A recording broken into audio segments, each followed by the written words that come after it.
See, your past is so loud because you have all of your senses connected to that. It's called being sensual, not sensual meaning sexual, but sensual. You have your five senses that are so attached to your past. That's why it's so hard to get free from your past, surrender your past to God and walk away from your past, not because you like it as much as it's just familiar.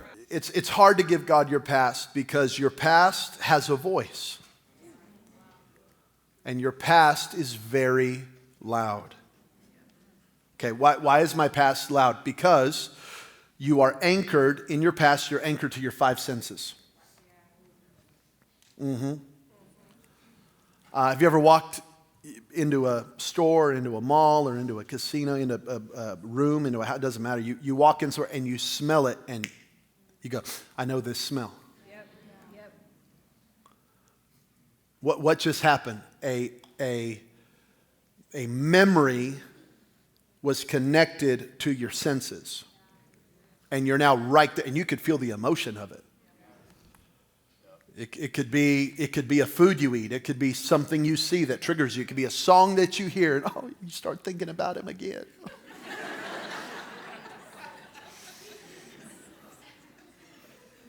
Whatever it is, see, your past is so loud because you have all of your senses connected to that. It's called being sensual, not sensual meaning sexual, but sensual. You have your five senses that are so attached to your past. That's why it's so hard to get free from your past, surrender your past to God and walk away from your past, not because you like it as much as it's just familiar.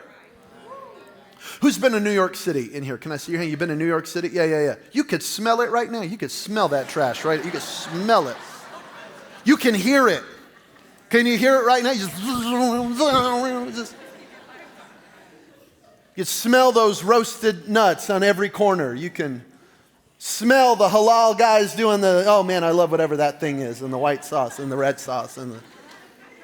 You could feel the energy right now. You could see it in your mind's eye.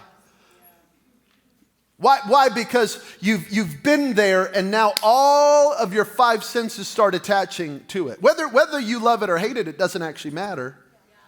For everyone who's been there, you know that feeling. And it could be anywhere for you, but you know that. You can automatically begin to think with your senses and begin to feel good or bad. This is why it's so hard for Christians to walk by faith. Because you don't get that with faith. Faith is an assault on your five senses. Oh, write that down, somebody. Write it down. Or just act like you're writing it down to encourage me. Faith is an assault on your five senses. Because when God's calling you to something new, you have no sense.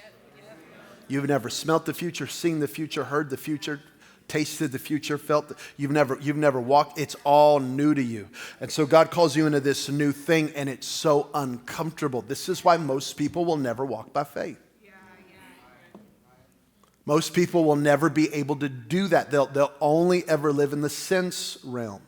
This was the problem with the Corinthian church. You read the book of 1 Corinthians, and it's these sensual, carnal Christians that man, anything that had to do with feeling they were good with, but they didn't know how to walk by faith. They didn't know how to trust God. Even the gifts of the Holy Spirit. Paul says you didn't lack in any of the gifts of the Spirit. So they knew how to speak in tongues, but they didn't know how to stop gossiping.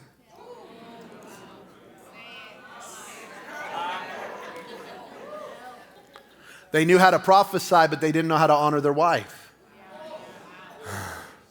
That's why I'm never impressed with anybody who's spiritually gifted. I'm completely unimpressed. Because God gave you that. You didn't do anything to get God gave you that. So it's unimpressive to me.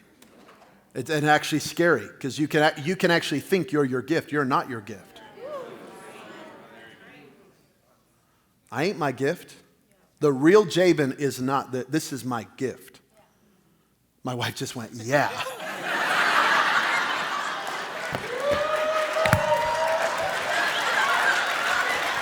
That was funny.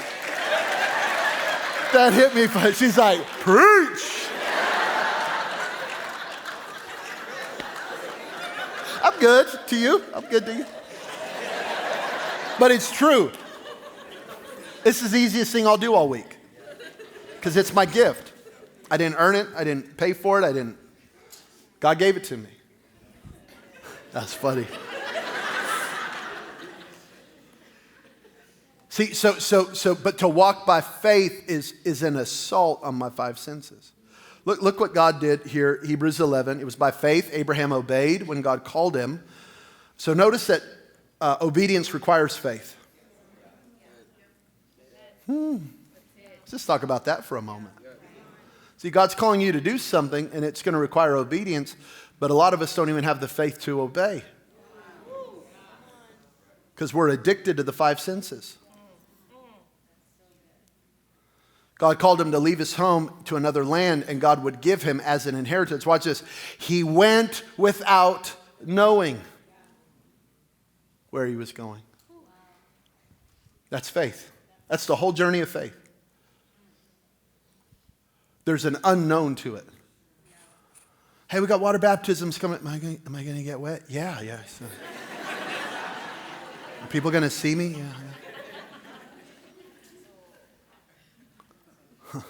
You should start tithing. Is money going to leave my account? It's going to leave your account. Yeah, you're going to hit send and it's gone. You should serve on a serve team. I got to get there early. Yeah, you got to get there. It's all unknown. Join a small group. Oh, I got to go to somebody's house. Yeah, maybe if it's at their house. It's all so unfamiliar. And our senses can't attach to faith. So you're going where you've never been and what you've never known, and you've never seen it, you've never heard it, you never smelt it, you never tasted it, you never felt it in your hands. And yet you know. See, faith is not in it. Can we go back there real quick? One more time. Go back to Hebrews. The faith was the assurance was not where he was going. The only assurance he had is that God was calling him.